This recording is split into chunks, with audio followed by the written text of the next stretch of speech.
कृष्ण कृष्ण कृष्ण हरे हरे, हरे राम राम राम हरे हरे हरे।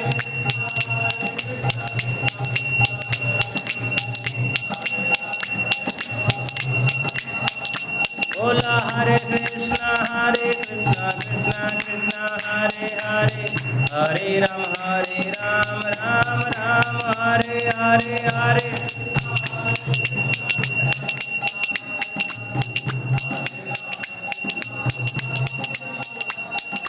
कृष्ण बलराम जय वृंदावन धाम, कृष्ण बलराम जय वृंदावन धाम।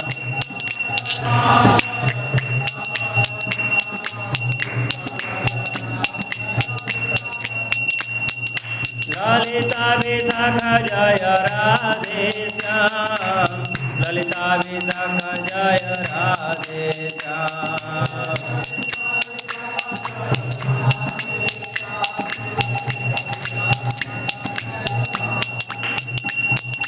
गौरानिताय जय गौरानिताय, गौरानिताय जय गौरानिताय।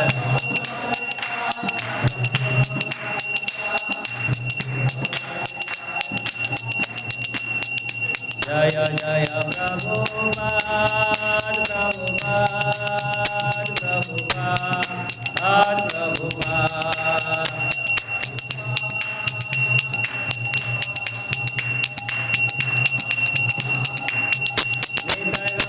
हरि बोल हरि बोल हरि बोल हरि बोल।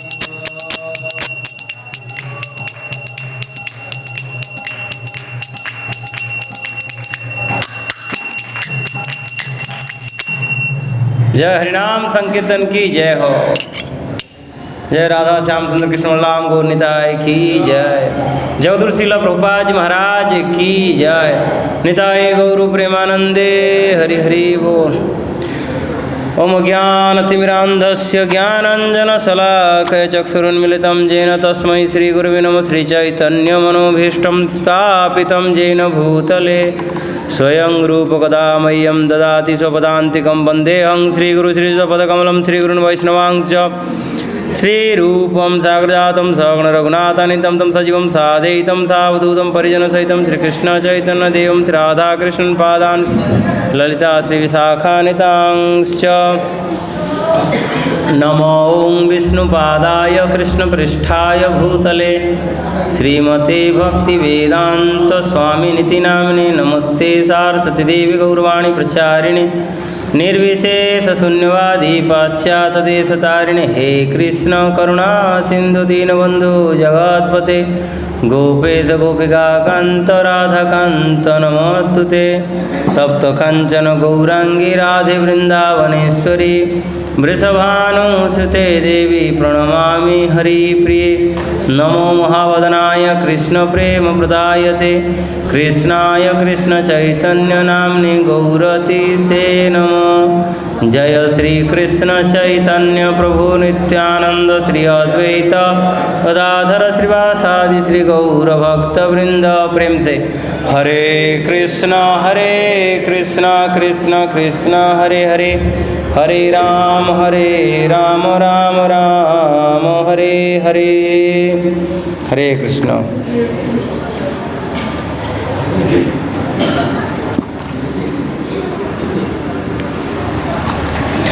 हरे कृष्ण। आप सभियों को स्वागत है आज की भगवद गीता कक्षा में। तो आज हम जो श्लोक अध्ययन करेंगे वो है 4था अध्याय का 18 नंबर श्लोक।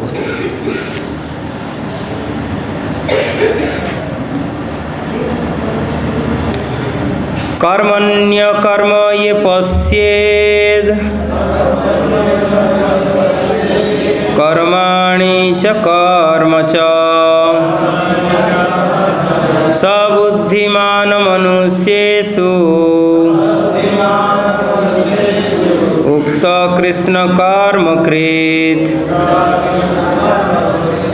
कर्मण्यकर्म यपश्येत् कर्माणि च कर्म च स बुद्धिमान मनुष्येषु सयुक्त कृष्ण कर्मकृत् कर्मण्यकर्म यपश्येत् कर्माणि च कर्म च स बुद्धिमान मनुष्येषु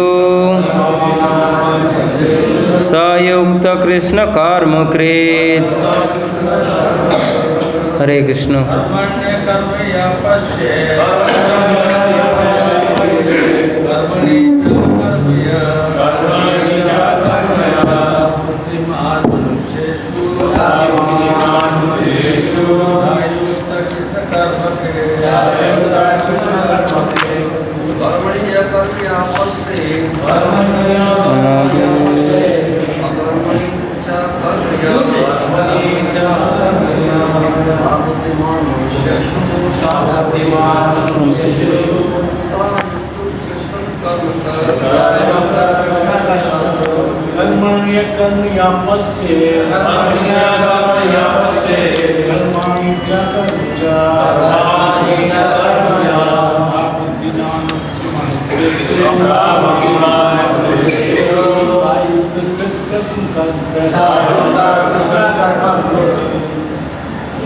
माताएं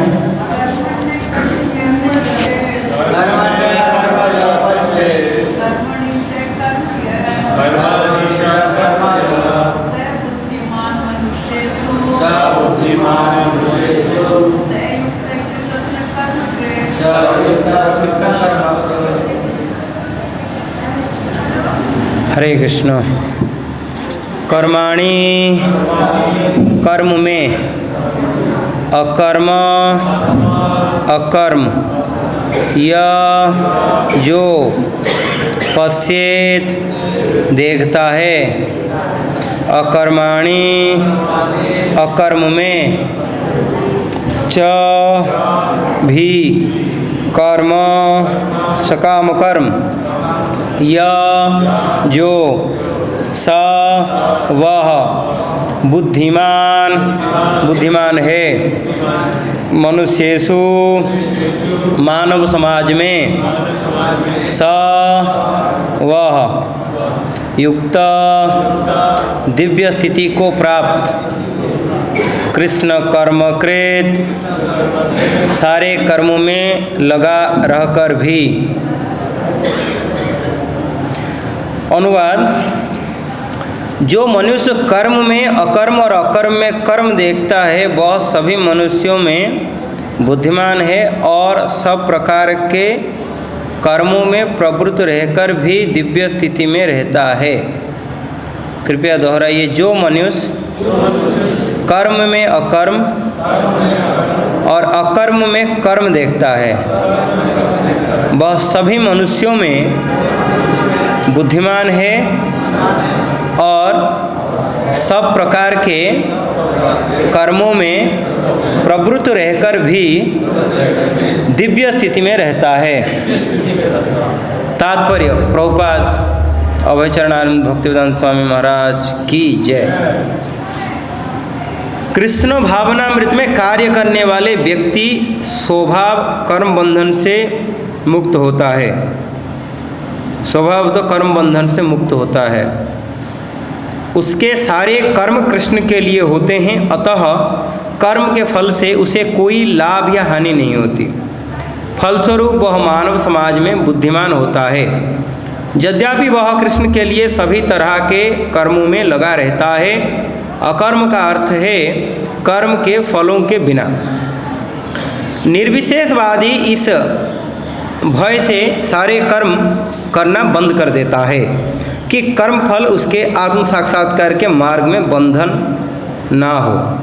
किंतु सगुणवादी अपनी इस स्थिति से भली भांति परिचित रहता है कि वह भगवान का नित्य दास है, अतः वह अपने आप को कृष्ण भावनामृत के कार्यों में तत्पर रखता है। चूँकि सारे कर्म कृष्ण के लिए चूँकि सारे कर्म कृष्ण के लिए किए जाते हैं, अतः इस सेवा के करने में उसे दिव्य सुख प्राप्त होता है। जो इस विधि में लगे रहते हैं वे व्यक्तिगत इंद्रिय तृप्ति की इच्छा से रहित होते हैं। कृष्ण के प्रति उसका नित्य दास्य भाव उसे सभी प्रकार के कर्म फल से मुक्त करता है। तात्पर्य समाप्त। हरे कृष्ण। हरे कृष्ण। तो आज हम लोग भगवद गीता के चौथे अध्याय में कर्म के चक्रों के बारे में समझने की कोशिश कर रहे हैं, पढ़ने की कोशिश कर रहे हैं, दोहरा रहे हैं। नित्यम भागवत सेवया, हर रोज़ अध्ययन करना चाहिए। कर्म का चक्र इतना कॉम्प्लिकेटेड है, जैसे कल का जो श्लोक हम पढ़ रहे थे,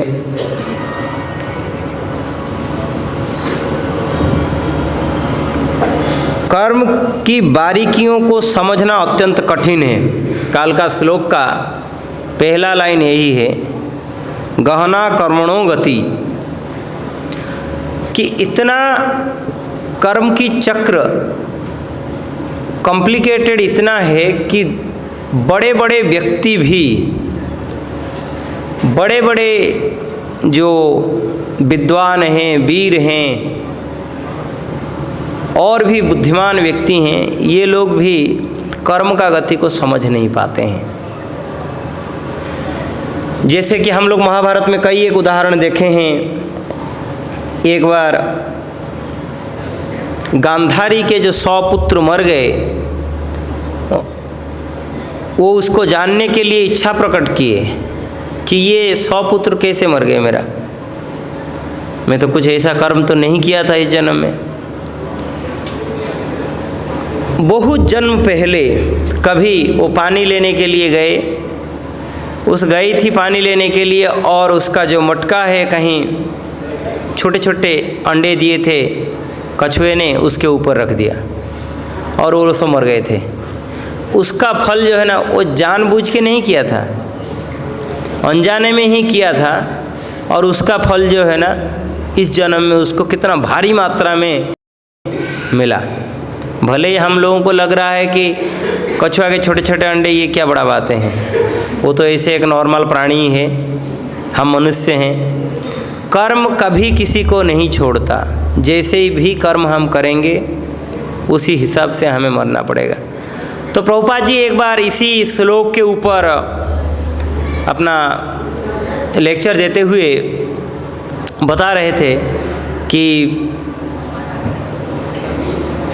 यदि कोई व्यक्ति, एक योद्धा युद्ध कर रहा है, सोल्जर है, और अपने उच्च अधिकारी के कहने से वो बॉर्डर में जो खड़े रहते हैं उन सभियों को भी, 100 आदमियों को भी मार दे, 200 आदमियों को भी मार दे, उसमें उसको पुरस्कार दिया जाता है।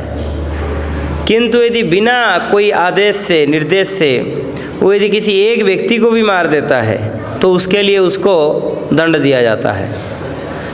तो कहने का मतलब ये है, यदि कोई भगवान के अनुशासन के द्वारा, भगवान के जो बनाए हुए नियम के द्वारा यदि रहते हैं, तो उन लोगों के लिए इस प्रकार का कर्म की जो भयानक प्रक्रिया है, उस प्रक्रिया के अंदर उसको फंसने की कोई ज़रूरत नहीं है। हमें ये मालूम नहीं होता कि कर्म किस प्रकार से, कहाँ से आ जाएंगे और क्या हमें भुगतना पड़ेगा। तो इसीलिए हम लोगों को उसके लिए सतर्क रहना चाहिए। खास करके जो कृष्ण के भक्त होते हैं, मनुष्य मात्र के लिए निर्देश है कि कर्म का ये जो चक्रव्यूह है, इससे थोड़ा बाहर रहना चाहिए। तो उसको समझने के लिए ही भगवान इसी अध्याय में ये कर्म के बारे में पूरा एकदम इस चक्र को बता रहे हैं, किस प्रकार से क्या है। इसको समझाते हुए फिर पहले तो कर्म और अकर्म, ये दोनों चीज़ों को समझा रहे हैं, कर्म क्या है, अकर्म क्या है। फिर बाद में फिर विकर्म को ऐड कर दिए हैं उसके अंदर। यूजुअली कर्म वो है जो कि जनरल हम लोग कर्म करते हैं। काफ़ी लोग कर्म और कर्म विकर्म कन्फ्यूज हो जाते हैं। मैं तो कई एक दिन तक कन्फ्यूज रहा। तो ये कर्म इस प्रकार से है जो कि जनरल वे में जो मनुष्य जीवन यापन करते हैं और कर्म करते हैं, और उनको जो है ना जो पुण्य फल प्राप्त होता है उसी को कर्म ही कहा जाता है। जैसे शास्त्रों के हिसाब से आप जो है ना गर्मी में किसी को पानी पिला दिए, ठंड में वस्त्र दान कर लिए, किंवा और जो जनरल जो शास्त्रीय हिसाब से जो है उसको कर्म कहा जाता है। उसका फल भी हमें पुण्य ही प्राप्त होता है, जो भी एक बंधन का कारण ही होता है इस प्रकार का कर्म। इसलिए यहाँ पर प्रभुपाद जी तात्पर्य में लिखते हैं, क्या देखें, निर्विशेषवादी इस भय से सारे कर्म करना बंद कर देते हैं। ये जो कर्म की चलते जो है ना सब कामों को बंद कर देते हैं। कर्म की बंद कर देने से हम क्या कर्म चक्र में नहीं पड़ेंगे? कर्म की बंद करने से कर्म चक्कर में पड़ने का कोई संपर्क ही नहीं है। कर्म अलग है, कर्म की चक्कर में पड़ना वो अलग बात है। ये तो कर्म तो कोई भी कर सकते हैं, मनुष्य है, पशु है, कोई भी है कर्म कर सकते हैं। कर्म के साथ कर्म चक्कर की कोई लेन देन नहीं है, उसको तो करना। एक तो माध्यम है वो, क्या आप अच्छा और बुरा कर्म कर पाएंगे उसके लिए एक माध्यम है जस्ट मात्र। तो यहाँ पर जो कर्म का चक्र में जो जीव फंस जाता है वो उसका भोग का इच्छा तथा मोह इत्यादि के कारण से वो जो ना कर्मी चक्र में बंध जाता है। कर्म करने से बंधेगा ये से नहीं है, ठीक है ना। तो इसीलिए जो है ना कोई भी व्यक्ति हो, जीव हो, उसको कर्म करना ही पड़ेगा। तो उसके लिए कोई ऑप्शन ही नहीं है। अभी कई एक लोग बोलते हैं हम लोग जो है ना कर्म नहीं करेंगे। आप कर्म नहीं भी करेंगे, प्रभुपाद जी कहते हैं कि कर्म यदि तुम नहीं भी कर रहे हो, सोचो तुम फिजिकली कर्म बंद कर देते, तुम खाना बंद कर देते हो क्या, किंवा सांस लेना बंद कर देते हो क्या, चलना बंद कर देते हो क्या, तो उसी में तो बहुत सारे लोग मर जाते हैं। उसी में तो तुम्हारा पाप बहुत सृष्टि हो जाता है, तैयार हो जाता है पापमय जीवन। तो इसलिए कर्म करने से जो है आप कर्म बंद कर देने से कर्म चक्र से आप नहीं बच पाओगे। तो ये एक धारणा ये गलत है।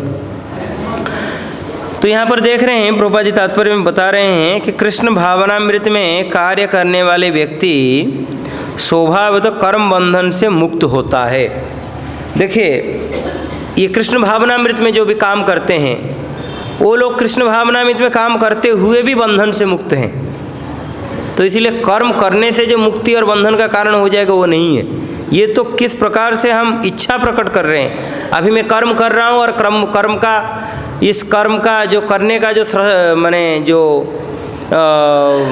क्रेडिट है मैं अपने को देने के लिए चाह रहा हूँ, यही मेरा बंधन का कारण है। वो कर दिया वो कोई बड़ा बात नहीं है।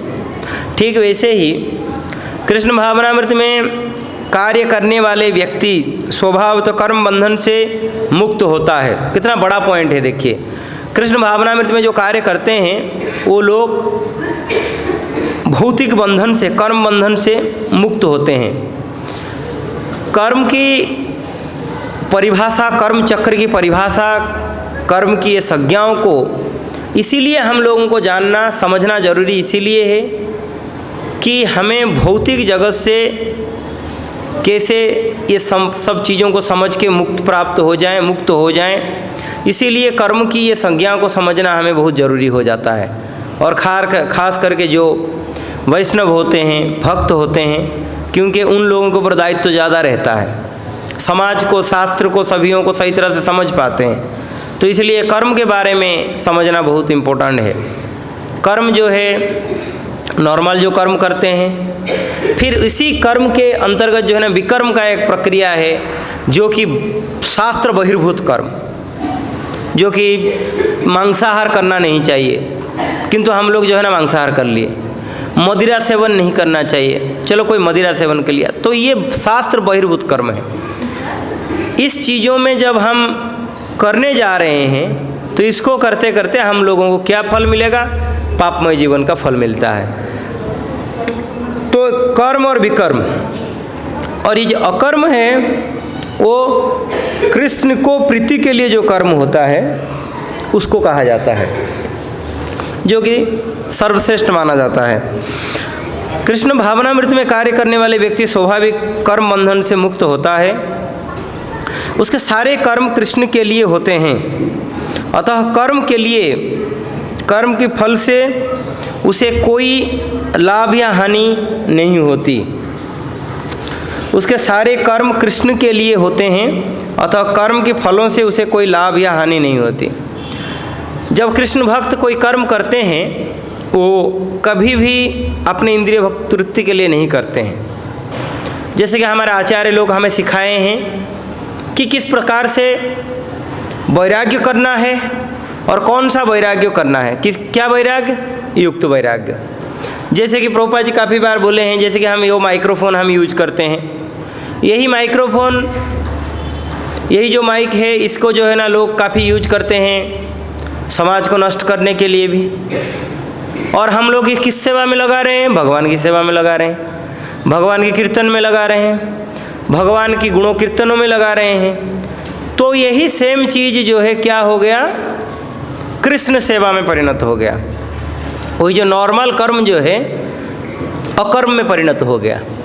तो इसीलिए इसमें जो है ना हमें और पाप ग्रहण नहीं करना पड़ेगा, उसका हमें फल भुगतना नहीं पड़ेगा, ना पुण्य कर्म करना पड़ेगा ना पाप करना पड़ेगा। पुण्य कर्म के फलस्वरूप भी हमें जो है ना फल भुगतना पड़ता है। पुण्य कर्म जो करते हैं वो लोग स्वर्ग जाते हैं, फिर से जो है ना स्वर्ग से जो है ना देव देवी का शरीर प्राप्त होता है, भोग करते रहते हैं, फिर से वहाँ से जब उनका कोटा खत्म हो जाता है फिर नीचे आ जाते हैं, फिर से यहाँ कोई अच्छा शरीर मिल जाता है, फिर उस जीवन को नष्ट करते हुए सुअर कुत्ते का भी जीवन मिल जाता है। तो ये आब्रह्म भुवन लोक, पूरा एकदम पूरा ब्रह्मांड में वो लोग घूमते रहते हैं ये पाप और पुण्य के चक्कर में। तो इसीलिए हम लोग जब कृष्ण के लिए कोई कर्म करते हैं उसको हमें समझना पड़ेगा कि हम ये हमारे इंद्रिय तृप्ति से ऊपर उठ के कर्म कर रहे हैं और इसका फल हमें भुगतना नहीं पड़ेगा। किंतु कर्म इसमें भी हो रहा है, जैसे अम्बरीश महाराज, वो अपने सब इंद्रियों को क्या है ना भगवान की सेवा में लगाए थे। वो कर्म तो कर रहे थे किंतु वो कृष्ण की प्रीति के लिए कर रहे थे, जिसके फलस्वरूप उनको ना कोई कर्म बंधन में पड़ना पड़ा। तो ठीक उसी प्रकार ही कर्म बंधन से हमें तब मुक्त हो पाएंगे जब हम कृष्ण के लिए कर्म करेंगे। तो हमारे आचार्य लोग जो ना बारंबार यही चीज़ों को सिखाने के लिए क्या करते हैं, अलग अलग प्रक्रिया सब लगाते हैं। मंगल आरती आना, गुरु पूजा करना, तुलसी आरती करते हैं, भागवतम श्रवण करते हैं, भगवान की प्रसाद सेवन करते हैं, जो मंदिर में जो अन्य सेवाएं हैं उसको करने की कोशिश करते हैं। तो इस माध्यम से उसका अभ्यास हो जाता है, इंद्रिय जो है ना उसका अभ्यास में परिणत हो जाता है कृष्ण की कर्म करने के लिए, और वो धीरे धीरे अपना जो अनादि काल से जो कर्म के बंधनों में पड़ा हुआ है तो उसमें से वो मुक्त हो जाता है। जैसे आचार्य लोग बड़ा सुंदर भजन एक यहाँ पर करते हैं, अनादि करम फले पड़ी भवार नव जले, तरिवारे ना देखी उपाय, ए विषय हला हले दिवानिसी हिया जले, मनो कभू सुखे नहीं पाए। अनादि कर्म फले, जीव गोस्वामी पाद अनादि शब्द का बड़ा सुंदरता से बताते हैं। अनादि कर्म फल, अभी हम यहाँ पर हैं, आप जाइए अमेरिका में, टाइम क्या हो रहा है उसमें 12 घंटा का फर्क पड़ेगा, 10 घंटा या 12 घंटा। इस लोक में से आप यदि चंद्रलोक सूर्यलोक कहीं दूसरे जगह पे जाएंगे वहाँ पर भी टाइम का बड़ा फर्क पड़ जाता है। तो जब इस जगत को छोड़ के चित जगत में जाएंगे वहाँ तो काल का कोई प्रभाव ही नहीं रहता है। तो इसी भौतिक जगत में ही काल का प्रभाव है, और भी अलग अलग जगह पे अलग अलग। तो हम लोगों को पता भी नहीं है कि कब हम आए भौतिक जगत में, कब से हमें भौतिक जगत में दुख पा रहे हैं, ये हमें मालूम नहीं। इसलिए अनादि शब्द का प्रयोग कर लिया गया। अनादि कर्म फल, ये जो अनादि समय से हम लोग जो दुख भोग रहे हैं, ये जो कर्म का फल, कौन सा जन्म का कर्म फल, कोई ये नहीं गारंटी दे सकता है कि हम जो है ना 100 जन्म का पहले का कर्म भोग रहे हैं, 1000 जन्म का कर्म का फल भोग रहे हैं, वे कोई गारंटी नहीं है। करोड़ों जन्म, अरबों खरबों जन्म का भी कर्म का फल जो है ना अभी भी आ सकता है। और कैसे आ सकता है वो हम कैलकुलेशन नहीं कर पाएंगे। कौन? भगवान स्वयं करते हैं उस कैलकुलेशन को।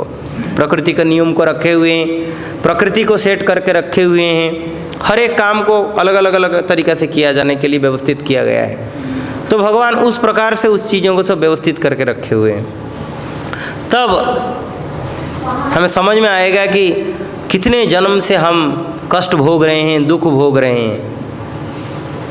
किंतु जो बुद्धिमान व्यक्ति हैं ये कर्म की चक्कर में पड़ते भी नहीं हैं। सीधा भाषा में हमें कोई लेन देन नहीं भाई, हम अनादिकाल से हैं या कल से हैं या परसों दिन से हैं। प्रभुपाद जी प्राय यही बोलते थे। जब प्रभुपाद जी को एक प्रश्न पूछा जाता था कि प्रभुपाद जी मैं कहाँ से आया, अभी मैं किस प्रकार से जो है ना भगवान की सेवा छोड़ के इधर भौतिक जगत में आ गया, तो प्रभुपाद जी बड़ा सुंदर उदाहरण देते थे कि अभी घर में आग लगा हुआ है, वहाँ पर तुम कागज़ कलम लेके क्या बैठोगे? आग कहाँ से आया, कहाँ से लगा, कौन लगाया, या पानी ला के उसको बुझाओगे पहले? बुद्धिमान व्यक्ति क्या करेगा? वो पानी ला के बुझाएगा पहले, इसके बाद तुम कैलकुलेशन लगाओ तब जाके कुछ, नहीं तो कोई फ़ायदा कुछ नहीं। जो भी सामान बचा वो भी सब जल जुल के ख़त्म हो जाएगा।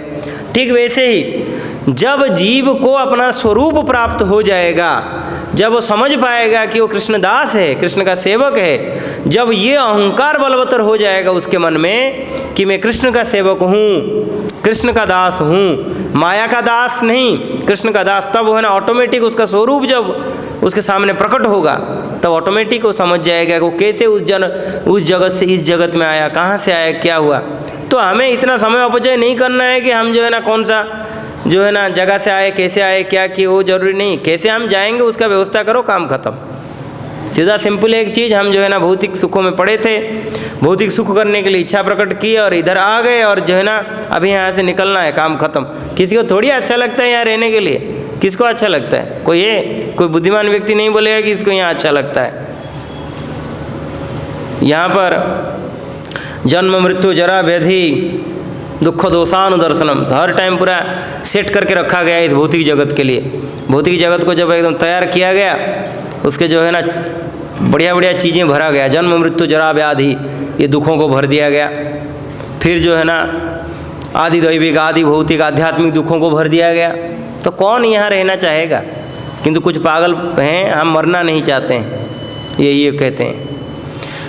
तो कहने का मतलब ये है कि हम लोगों को इस भौतिक जगत से मुक्त प्राप्त होके इस प्रकार से कर्म करना है कि भगवान के चरणों में हम जैसे जा सकें।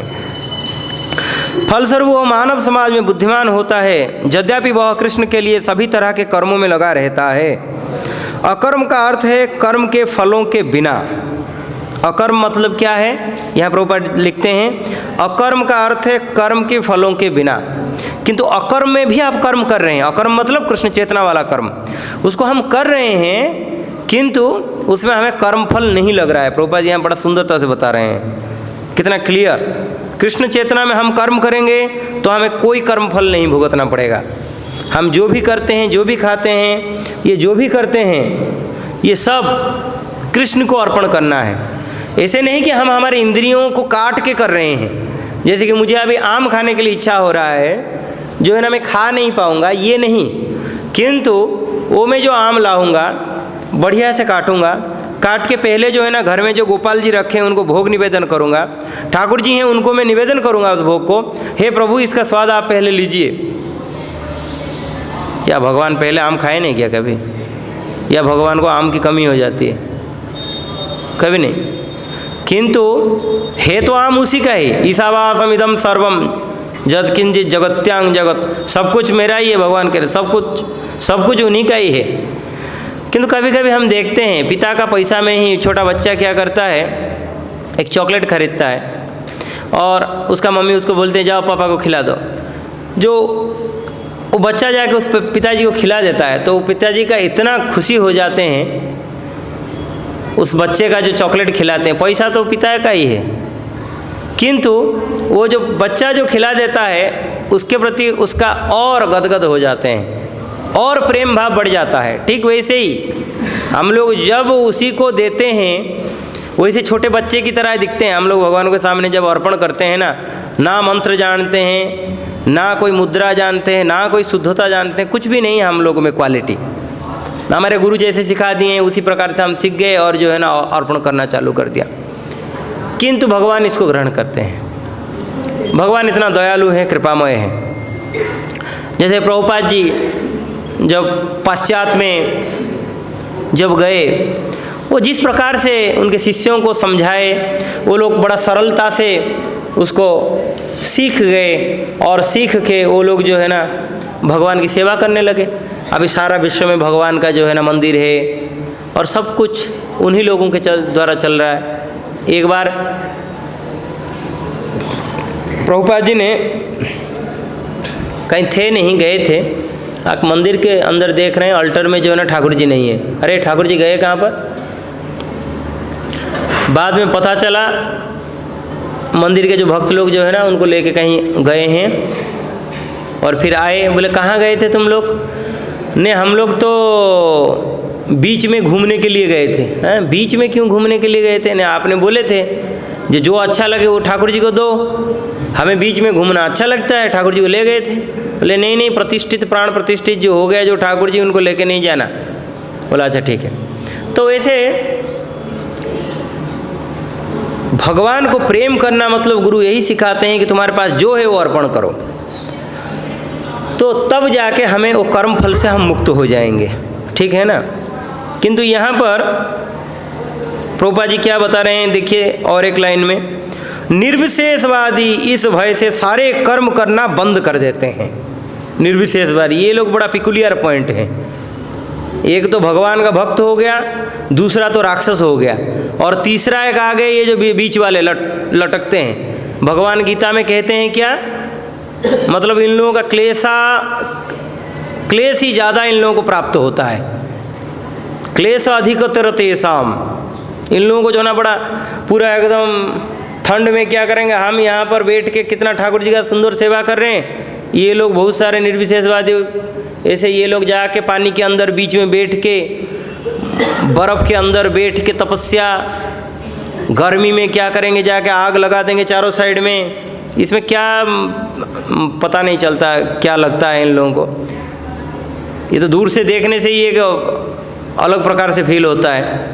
जो भी हो, अपने अपने कॉन्शियस के हिसाब से वो लोग अपना ये करते हैं, किंतु इसको एक सर्वश्रेष्ठ चेतना नहीं माना जाएगा। तो निर्विशेषवादी इस भय से सारे कर्म करना बंद कर देते हैं कि कर्म फल उसके आत्म साक्षात्कार के मार्ग में बाधक ना हो, किंतु सगुणवादी अपने इस स्थिति से भली भांति परिचित रहता है कि वह भगवान का नित्यदास है। तो ये निर्विशेषवादी जो होते हैं वो लोग क्या करते हैं, अपना जितना भी कर्म है वो सब बंद कर देते हैं। बहुत सारे हम देखे हुए हैं कि मुंह में पट्टी बांधे हुए रहते हैं कि कीड़ा मकोड़ा नहीं घुस जाए और कई एक चीज़ें नहीं हो जाए।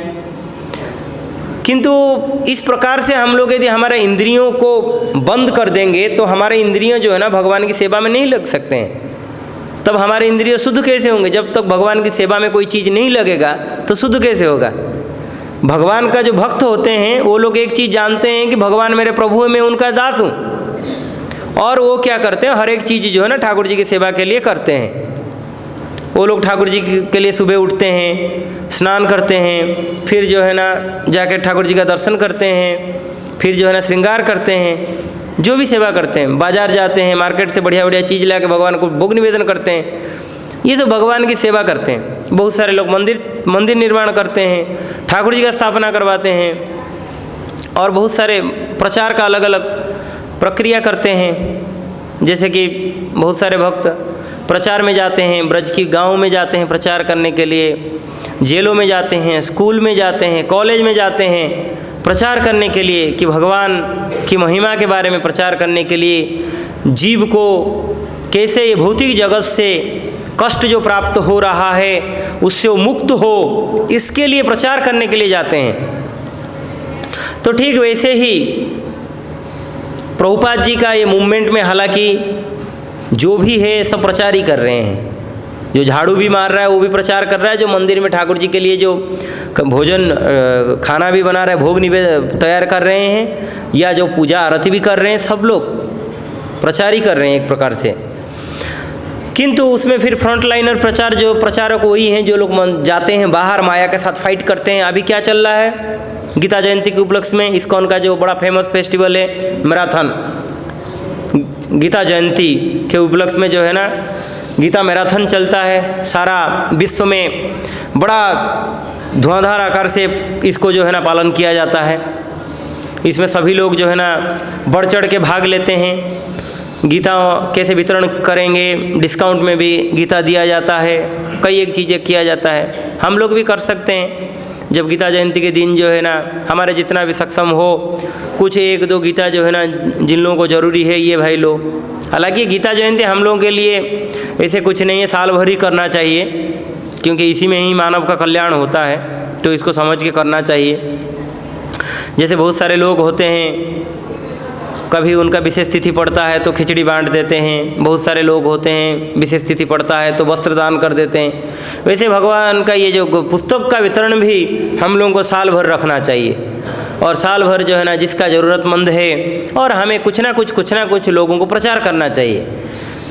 सिर्फ इसमें हम लोगों का ही कल्याण नहीं होगा, उस जीव का भी होगा। हम लोग तो जानते हैं, हम लोग आए, मंगल आरती किए, ठाकुर जी का दर्शन किए गए, किंतु हम लोग स्वतः समय लेके हमें कुछ किताब लेके बाहर चल पड़ना चाहिए। हमें मनुष्य जीवन मिला हुआ है, कितना दिन क्या होगा हमें मालूम नहीं, किंतु प्रभुपाद जी को हम जानते हैं कि किस हिसाब से इतना उम्र होने के बावजूद भी प्रभुपाद जी जाते थे, यहाँ से दिल्ली जाते थे, वहाँ प्रिंटिंग करते थे, किताब छाप के फिर लोगों को रास्ता में बांटते थे। इसको हम कब उपलब्धि कर पाएंगे, जब करेंगे तब ना। तो इसीलिए हम लोगों का ये कर्तव्य है, एकदम कंपलसरी कर्तव्य होना चाहिए। कुछ किताब हाथ में लेके हमें चल पड़ना चाहिए रास्ता में, किसी को भी रास्ता में दिखाना चाहिए। ये एक प्रचार का सेवा जो है, साल में हम लोगों को जो है ना कुछ नहीं तो 365 दिन में से 150 दिन करना चाहिए, तो एटलीस्ट हम लोगों को समझ में आएगा कि कितना ये गुरुत्व है ये कृष्ण भावनामृत। बाहर लोग कितना कष्ट भोग रहे हैं, हम बढ़िया है, हम लोग ठाकुर जी का सेवा यहाँ कर रहे हैं, ठाकुर जी के लिए फूल माला बना रहे हैं, भोजन ठाकुर जी के लिए प्रसादम बना रहे हैं, ठाकुर जी के लिए वस्त्र बना रहे हैं, बहुत बढ़िया है, अति सुंदर।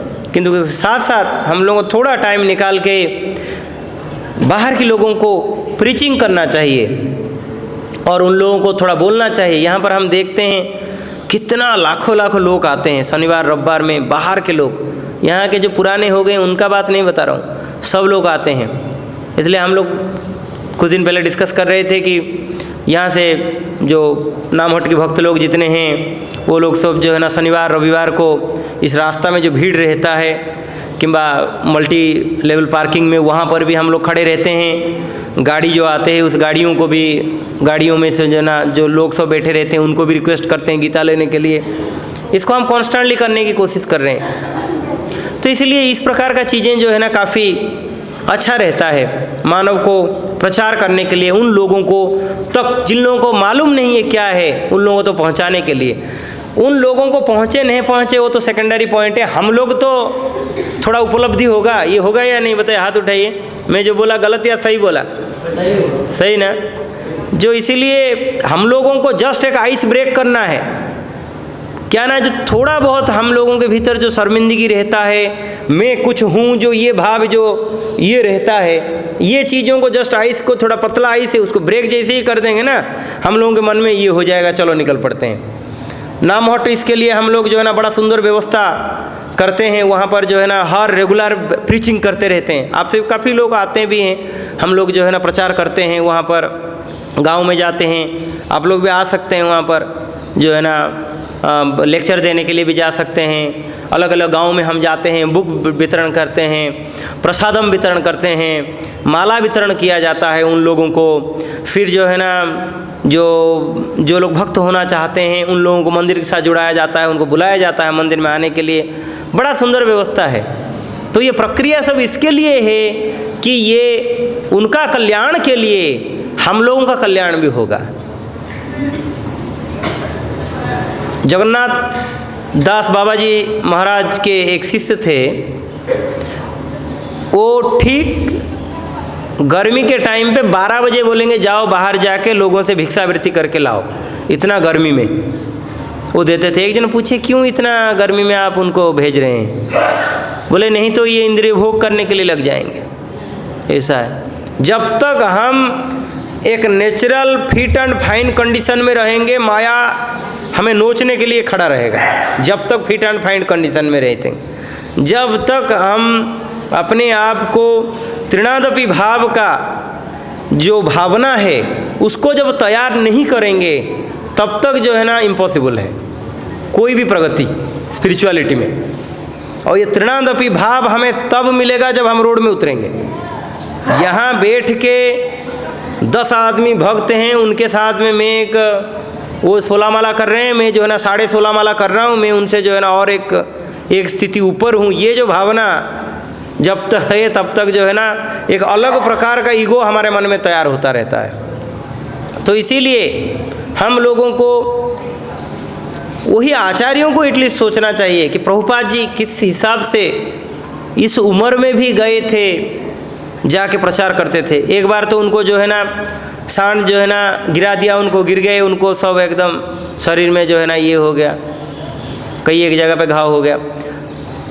अभी भी हम देख सकते हैं हमारे जो गुरुओं में से कितने गुरु हैं जो लोग सब भक्ति मार्ग महाराज हो गए और कई एक महाराज हम ऐसे देखते हैं, वो लोग किताब लेते हैं और चले जाते हैं लोगों के साथ बातें करने के लिए।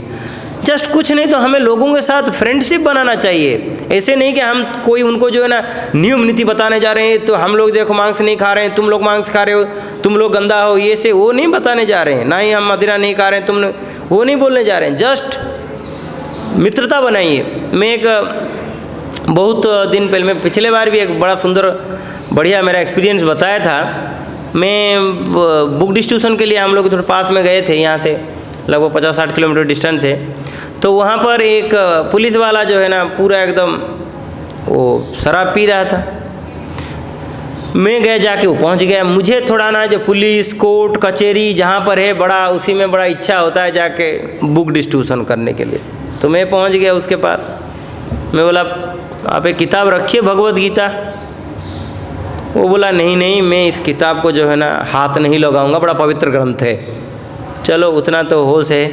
मैं बोला ठीक है, कोई दिक्कत नहीं, पवित्र ग्रंथ है, समझ रहे हैं। इसमें जो है ना कागज़ लपेटा हुआ है, पन्नी लपेटा गया है, इसलिए वो कोई दिक्कत नहीं है, आप हाथ भी नहीं लगाना इसमें।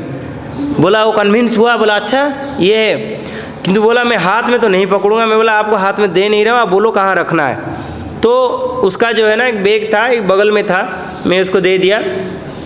वो बोला मैं जो इसका पैसा भी दूंगा ना, मैं इसको भी हाथ नहीं लगाऊंगा। मैं बोला अरे समस्या हो गया, अभी करूं क्या किताब तो गया, अभी पैसा तो लेना पड़ेगा। बोला ठीक है कोई बात नहीं, अभी क्या करूं बताइए। बोला आप ही निकाल लो पैसा को। फिर जब निकाला जो है ना 500 रुपया निकाला, बाकी पैसा मैं रिटर्न दे दिया। बोला देखो तुम्हारा बाकी पैसा रिटर्न दे दिया। 2 आदमी और थे, बोला हाँ ठीक है जाओ पंडित जी। तो ये करके हम आए। तो कहने का मतलब है ये एक्सपीरियंस बड़ा सुंदर एक्सपीरियंस, जब आप एकांत में बैठेंगे विचार करेंगे कैसे भगवान माध्यम करके उन लोगों को पास भगवत गीता पहुंचा रहे हैं। अभी कोई ना कोई पढ़ेगा उस गीता को, कोई ना कोई ये करेगा। जैसे आप लोग भी उस समय को स्मृतिचारण करिए, देखिएगा आप कभी भी बुक डिस्ट्रीब्यूशन करने के लिए गए होंगे, कभी भी आप लोग ऐसे प्रचार में गए होंगे, कुछ ऐसे व्यक्ति मिल जाते होंगे जिन लोगों के पास आप थोड़ा समय देने के लिए इच्छा प्रकट किए होंगे, मोबाइल नंबर दिए होंगे, उनके पास भी ये किए होंगे। आपके तरफ से दरकार पड़ती ठीक है 50 रुपया मेरे तरफ से भी दे रहा हूँ, आप गीता तो पढ़ो, ये भी बोले होंगे। बहुत सारे ऐसे सिचुएशन होता है।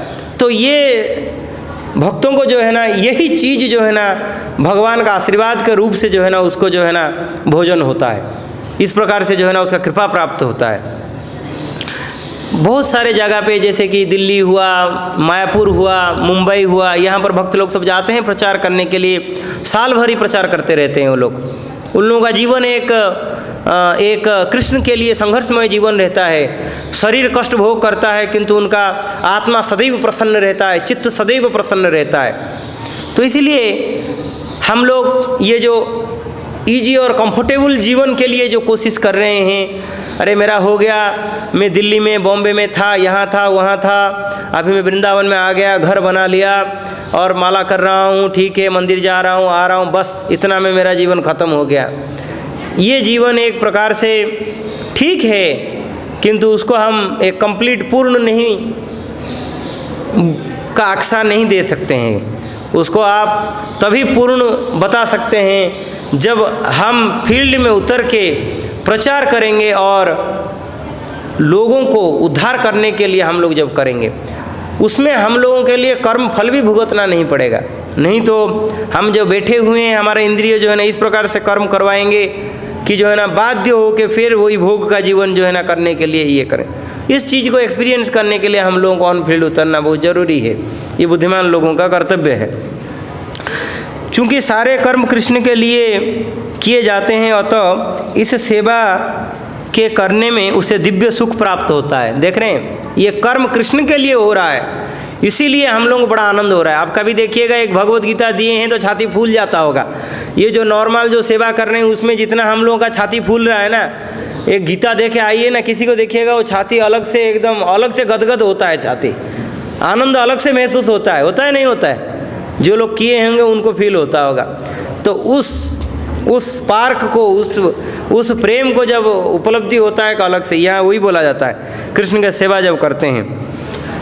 जो इस विधि में लगे रहते हैं वे व्यक्तिगत इंद्रिय तृप्ति को इच्छा से रहित होते हैं। जो इस प्रकार की प्रक्रिया में लगे हैं उन लोगों के लिए जो है ना भौतिक सुख जो है ना कोई ये नहीं है, वो सब कृष्ण की प्रीति के लिए करते हैं और ये सब कर्म फलों से मुक्त हो जाते हैं।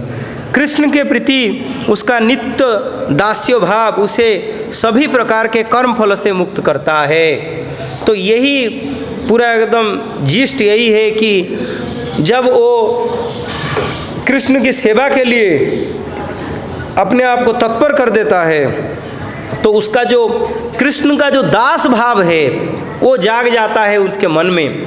हमारे मन में जितना कृष्ण की दासत्व का, कृष्ण के दास भाव हमारे मन में उठेगा, उतना ही आनंद हमारे मन में उमड़ेगा, उतना ही आनंद हमें प्राप्त होगा और उतना ही हमारा जो मिथ्या अहंकार है वो नष्ट होता जाएगा और तब हम ऑटोमेटिक कर्म बंधन से मुक्त हो जाएंगे।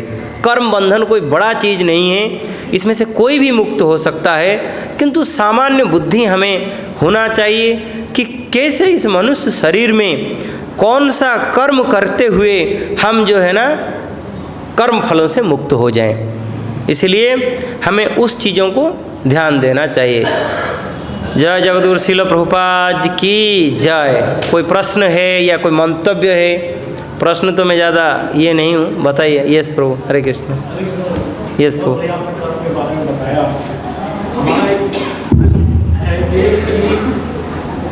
आपने कहा कि कर्म की गति बहुत कठिन है, पिछले श्लोक में बोला सारे कर्म जल जाते हैं अगर हम एक दफे कृष्ण का नाम लेते हैं। तो ये 100 साल पहले या 100 साल पहले जो भी कर्म किए थे गलत समझ सही नहीं मालूम, उसका इफेक्ट क्यों नहीं वाइप आउट हो जाता है अगर हम भगवान का नाम लेते हैं? बहुत बढ़िया प्रश्न है, बहुत उच्च स्तरीय प्रश्न है। कर्म तक हम डिस्कस किए किंतु अपराध का डिस्कशन हम नहीं किए। कर्म के साथ जब अपराध जुड़ जाता है ना, वो व्यक्ति को भी रहना पड़ेगा, इसको भी रहना पड़ेगा, तब जाके होता है वो स्थिति।